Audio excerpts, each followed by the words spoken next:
नमस्कार दोस्तों, story audio book Mumbai channel में आपका स्वागत है। अगर आपको ये कहानी पसंद आती है तो चैनल को सब्सक्राइब करें। तो चलिए शुरू करते हैं। जिंदल विला में अब तक आप लोगों ने सुना कि मिस्का का दिल हर्षवर्धन की एक झलक में ही आ जाता है। वह तुरंत नीचे जाकर नौकरों से इंक्वायरी करती है, लेकिन कोई भी सर्वेंट उसे जवाब नहीं देता। हर किसी को मिस्का की बातें अजीब लगती है।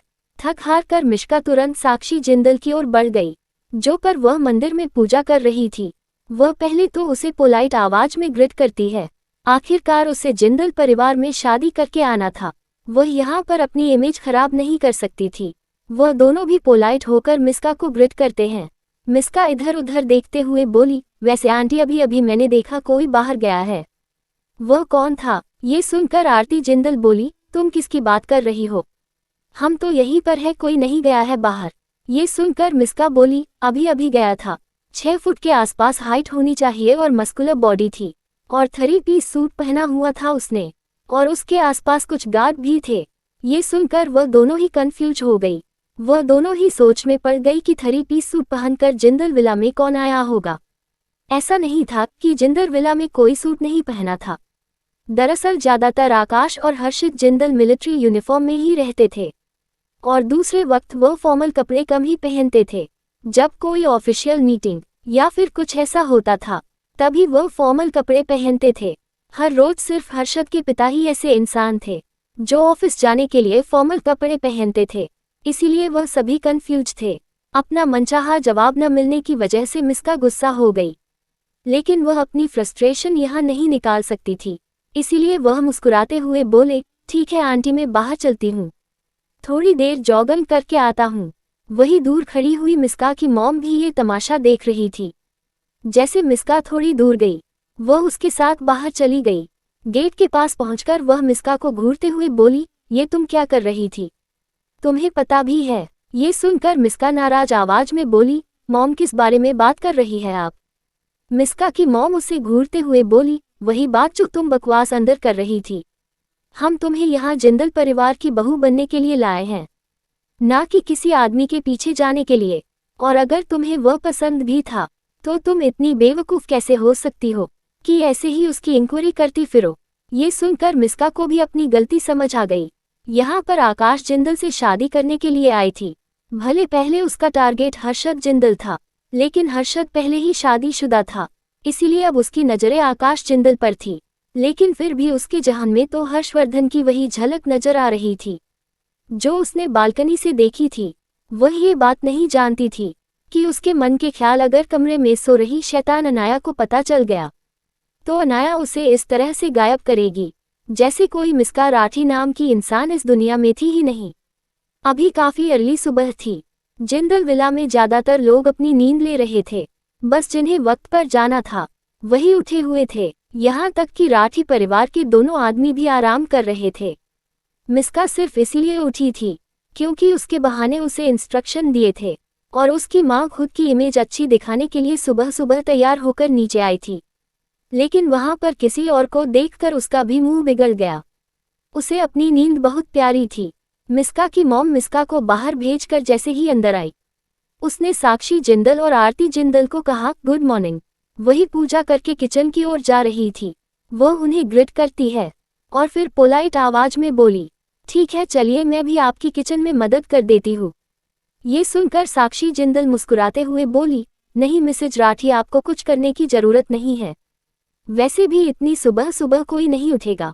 जिन्हें खाना होगा वह नीचे आएगा। अगर आप ब्रेकफास्ट करना चाहती है तो कर सकती है। ये सुनकर मिसेज राठी बोली, नहीं, इतनी सुबह मुझे खाने की आदत नहीं है। मैं भी अपने कमरे में जाती हूँ, थोड़ी देर आराम करूंगी। इतना बोलकर वह भी चली गई। आखिरकार जब उसकी एक्टिंग टैलेंट और चापलूसी करने के लिए कोई इंसान वहां मौजूद ही नहीं था, तो भला वह नीचे रहकर क्या ही करती। यही उस नौकरी की तरह काम करने का कोई शौक नहीं था। थोड़ी ही देर में ब्रेकफास्ट बन गया, जैसे कि हर रोज की आदत थी। मोहन जिंदल और आरती जिंदल अभी भी अपने कमरे में थे। वह रिटायर हो चुके थे, और इतनी सुबह सुबह उठकर वह लोग सबके साथ नीचे नहीं आते थे। ज्यादातर वह सुबह की नींद लेना पसंद करते थे, और ठंडी की सीजन में तो खास उन्हें नींद अच्छी आती थी। इसीलिए अभी टेबल पर अविनाश जिंदल, धीरज जिंदल और आकाश जिंदल और हर्षद जिंदल ही मौजूद थे। और साक्षी जिंदल और आरती जिंदल उन्हें ब्रेकफास्ट दे रही थी। तभी कभी किचन में न जाने वाला हर्षद जिंदल अपनी जगह से खड़ा हुआ और कीचड़ के अंदर चला गया। वही अपने भाई को इस तरह से किचन में ज्यादा हुआ देखकर आकाश जिंदल भी उसके पीछे ही चला गया। उन दोनों की हरकत देखकर साक्षी जिंदल बोली, कहाँ जा रहे हो? तुम दोनों, ब्रेकफास्ट यहाँ पर है, कुछ चाहिए तो हमें बता दो, हम ले आएंगे। ये सुनकर आकाश जिंदल बोला, नहीं छोटी माँ, हम खुद ले आएंगे। वह दोनों सीधे ही किचन के फ्रिज में गए और फ्रिज के निचले कंपार्टमेंट में से खाने की कुछ बोल निकाली। वही आकाश भी वही करने लगा। उसके बाद उन दोनों ने ही नौकरों से कहा, तुरंत इस ले जाओ और गर्म करके टेबल पर लेकर आओ, जल्दी करना। वही यह सुनकर सर्वेंट को थोड़ा अजीब लगा। घर में ज्यादातर ठंडा खाना बहुत कम ही इस्तेमाल होता था या फिर वह बाहर दे दिया जाता था, लेकिन आज दोनों ही यंग मास्टर खुद किचन में आकर ठंडा खाना गर्म करने को कह रहे थे। लेकिन नौकर से ज्यादा कुछ नहीं बोलता और तुरंत ही खाना गर्म करने के लिए चले जाते हैं। तभी आकाश जिंदल रसगुल्ला का बाउल अपने हाथ में ले जाते हुए बोला, इसे मैं ले जाता हूँ। हर्षद जिंदल तुरंत उसके हाथ से बाउल लेते हुए बोला, बिल्कुल नहीं, यह मेरे पास रहेगा। इतना बोलकर वह बाहर चला गया। आकाश जिंदल उसके पीछे गुस्से में चला गया। उन दोनों को एक बाउल के लिए लड़ता देख आरती जिंदल दोनों को देखकर बोली, क्या कर रहे हो? इस तरह से झगड़ना बंद करो। और इस बाउल में ऐसा तो क्या है? ये सुनकर वह दोनों एक साथ बोले, बहुत खास चीज है, इसे प्रिंसेस ने खुद बनाया है, यह मेरे पास ही रहेगी। वही ये सुनते ही वहां बैठे हुए परिवार के बाकी के लोगों के चेहरे पर भी चमक आ गई। धीरज जिंदल तुरंत पूछते हैं, क्या नया बच्चा ने इसे बनाया है? प्रिंसेस ने खाना बनाया और यह बात हमें क्यों नहीं पता, और कब बनाया था? ये सुनकर हर्षद जिंदल टेबल पर बैठते हुए कठोर आवाज में बोला, छोटे पापा, ये कल रात प्रिंसेस ने बनाया था। तभी कुछ नौकर 3-4 बाउल ने टेबल पर रख देते हैं। ये देखकर साक्षी जिंदल उन्हें देखते हुए बोली, अंडस्को, यह क्या है? आज तो ब्रेकफास्ट में सिर्फ इतना ही बना था, तो ये कहाँ से आया? ये सुनकर अभी नौकर कुछ बोलते उसे पहले ही आकाश जिंदल बोला, छोटी माँ, ये हमने कहा था गर्म करने को, ये प्रिंसेस से बनाया था। कल रात आपको पता भी नहीं है प्रिंसेस कितना अच्छा खाना बनाती है, हम तो उंगलियां चाटते रह गए। प्रिंसेस की बनाई हुई हर डिश बहुत ज्यादा अच्छी थी। इतना बोलकर वह बाउल पर से ढक्कन हटाने लगा और ऐसा होते ही टेबल पर खुशबू फैल गई। यहाँ तक कि नौकर जब खाना गर्म करके बाहर निकल रहे थे तब उन लोगों के मुंह में भी पानी आ रहा था। आखिरकार अनाया का खाना था ही इतना स्वाद वाला। वही धीरज जिंदल, जो हमेशा ही कठोर मिलिट्री जनरल माने जाते थे, वह भी अपनी जगह पर खड़े हुए और उस खुशबू से भरे हुए खाने को देखकर उन दोनों भाइयों को घूरते हुए बोले, क्या सच में ये पूरा खाना प्रिंसेस ने बनाया था? लेकिन हमें यह नहीं पता। तभी अरविंद जिंदल थोड़ा कठोर आवाज में बोले, सच सच बताओ, क्या तुमने एक प्रेगनेंसी की हालत में बच्ची से खाना बनाने को कहा था? ने आकर तुरंत बोला, नहीं, हमने कहा था, मुझे साफ साफ बताओ। ये सुनकर वो दोनों को ही अपने के आवाज से थोड़ा सा डर लगा। आखिरकार अरविंद जिंदल कभी गुस्सा नहीं करते थे, वह हमेशा ही सबको अच्छे से ट्रीट करते थे, लेकिन बिजनेस और बड़े बड़े लोगों से मिलने की वजह से उनका ऑरा भी काफी खतरनाक था। वह भी काफी स्ट्रांग पर्सनैलिटी के मालिक थे। आकाश जिंदल तुरंत एक्सप्लेन करते हुए बोला, अंडस्को, बिल्कुल नहीं डैड, वैसे भी यह खाना प्रिंसेस ने स्पेशली हमारे लिए नहीं बनाया था। वह तो हर्षवर्धन भाई आए थे और मुझे लगता है रात को उन्होंने डिनर नहीं किया था, इसीलिए जब वह आए तो प्रिंसेस ने ये खाना उनके लिए बनाया था। यहाँ तक कि पराठे तो खुद हर्षवर्धन भाई ने बनाए थे। वही यह सुनकर के अनाया ने खुद हर्षवर्धन के लिए खाना बनाया था। वो लोग नहीं चाहते थे कि अनाया किसी और के लिए कुछ करे।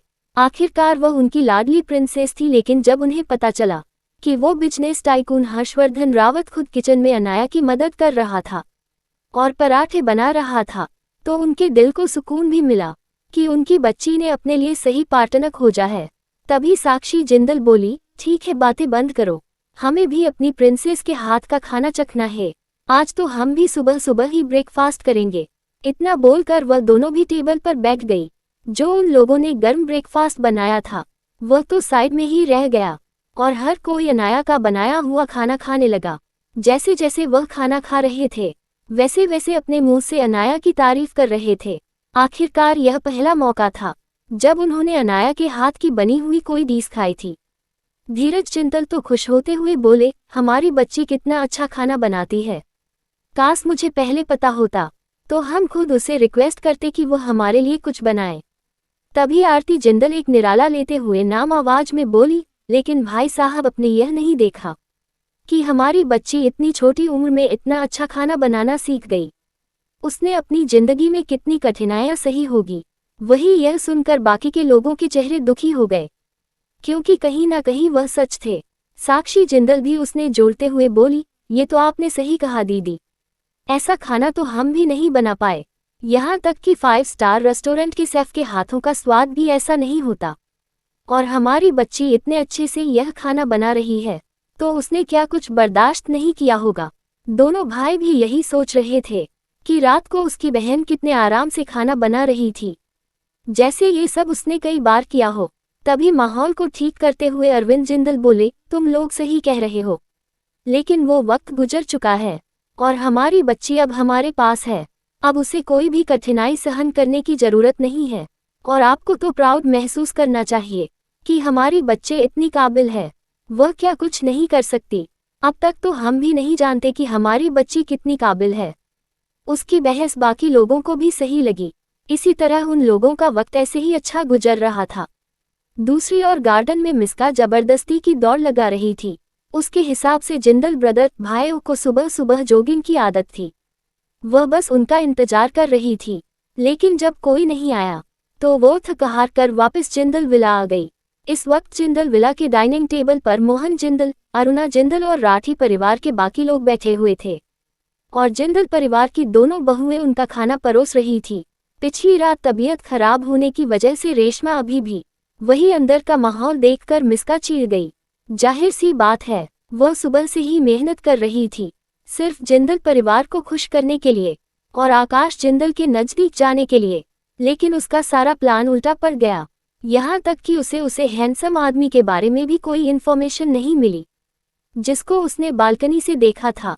और यहाँ ब्रेकफास्ट टेबल पर हर कोई आराम से बैठकर बातें कर रहा था। उन सब का बड़ा टॉपिक मिस्का थी। आखिरकार आरती जिंदल ने अपने सास और ससुर के लिए मिस्का की बनाई हुई खीर रखी थी, जिसे टेस्ट करके वह दोनों ही खुश हो गए और मिस्का की तारीफ कर रहे थे। हालांकि उन लोगों ने यह नहीं बताया था कि अनाया ने बहुत सारा खाना बनाया था, वरना वह दोनों ही अपने मुंह फुला लेते हैं उनके हाथ का खाना खाने के लिए। और मिस्का अभी अपने कमरे में थी, पर वह नहीं चाहती थी कि मिस्का खाना बनाने के लिए स्पेशली उठे। क्या मिस्का रेशमा को छोड़ेगी और कैसे आगे बढ़ेगी उनकी जिंदगी दुश्मनों के बीच? अगर आपको अगला एपिसोड चाहिए तो लाइक करें, कमेंट करें और चैनल को सब्सक्राइब करें।